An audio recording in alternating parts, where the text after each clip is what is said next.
ડભોઈ તાલુકાના ચનવાડા ગામ નજીક ચાઇનીઝ દોરીમાં કહી શકાય કે ચાઇનીઝ દોરીથી એક યુવક ઘવાયો હોવાના હાલ સમાચાર મળી રહ્યા છે। રોડ ઉપરથી બાઇક લઈને પસાર થતા યુવાનને ચાઇનીઝ દોરી વચ્ચે આવી જતા યુવાન ઇજાગ્રસ્ત થયો હતો। ઇજાગ્રસ્ત યુવાનને ડભોઈ ખાતે આવેલા પ્રમુખ સ્વામી હોસ્પિટલ ખાતે સારવાર અર્થે ખસેડવામાં આવ્યો હતો, જ્યાં યુવકને માથાના ભાગે ઇજા પહોંચતા માથાના ભાગે 26 જેટલા ટાંકા લેવાયા હતા। ઉલ્લેખનીય છે કે ચાઇનીઝ દોરી પર પ્રતિબંધ હોવા છતાં પણ હજુ પણ લોકો ક્યાંક ને ક્યાંક આ દોરીનો ઉપયોગ કરી રહ્યા છે, અને જેના કારણે નિર્દોષ લોકો છે તે ભોગ બની રહ્યા છે। અને ખરેખર આ મહત્વના જે પ્રકારે સમાચાર મળી રહ્યા છે, ચનવાડા ગામના મહત્વના સમાચાર હાલ સામે આવી રહ્યા છે કે જે યુવક બાઇક લઈને પસાર થઈ રહ્યો હતો ને ત્યારે અચાનક જ દોરી તેના શરીરને અડતા તેના માથાને ભાગે અડતા યુવકને માથાના ભાગે ગંભીર ઇજાઓ પહોંચી હતી। ડભોઈના કહી શકાય કે ચનવાડા ગામ નજીક આ ચાઇનીઝ દોરી યુવકથી ઘવાયો હોય તેવા સમાચાર મળી રહ્યા છે। તે યુવક ખૂબ જ લોહી લુહાણ હાલતમાં હતો ને ત્યારે તેને હોસ્પિટલમાં ખસેડવામાં આવ્યો હતો। વાત કરી ઇજાગ્રસ્ત યુવાનને હોસ્પિટલ ખસેડવામાં આવ્યો સારવાર અર્થે, ને ત્યારે જે ચનવાડા ગામનું જે નજીકની બનાવ છે તે સામે આવ્યો છે। ઇજાગ્રસ્ત યુવાનને ડભોઈ ખાતે પ્રમુખ સ્વામી હોસ્પિટલ ખાતે ખસેડવામાં આવ્યો હતો, અને ત્યારે હોસ્પિટલમાં લઈ જવાતા યુવક તે વખતે ખરેખર તેને ગંભીર ઇજા પહોંચી હતી। તે વખતે લોહી લુહાણ હાલતમાં તેને લઈ જવામાં આવ્યો હતો।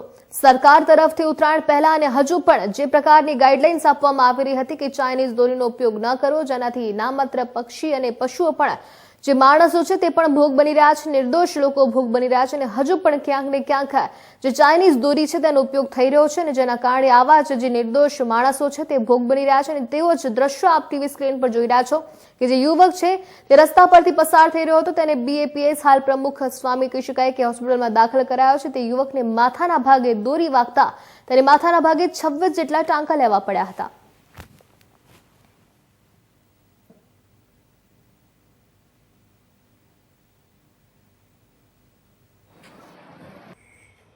હું વાઘોડિયાથી ઘરે જતો હતો। ચનવાડાની નજીક ચનવાડા ગામ પાસે દોરો અચાનક આવી ગયો। એ દોરો માથા પર બેસી ગયો અને હું સાઈડમાં ગાડી ઊભી રાખી દીધી। લોહી વધારે નીકળતું હતું, એટલા માટે 108 બોલાવી 108 ની રાહ જોઈને પછી પ્રાઇવેટ ગાડીમાં અમે આવ્યા છે અહીં દવાખાને। એક ભાઈ હતા તે અહીં ગાડી મૂકી ગયા અમે। કેટલા ટાંકા હતા? 20 ટાંકા અહીંયા। 20 ટાંકા? હા। આ બનાવ ક્યારે બન્યો? આપણે 12 વાગે। 12 વાગે? હા, 11 થી 12 ના ગાળામાં। હા, દોરી ચાઇનીઝ દોરી હતી? હા, એ તો હવે દેખાવામાં નહીં, પણ દોરી દાબીને જ બેસી એવું છે? હા। હવે માથાના ભાગમાં ઈજા થઈ? હા, માથાના ભાગમાં।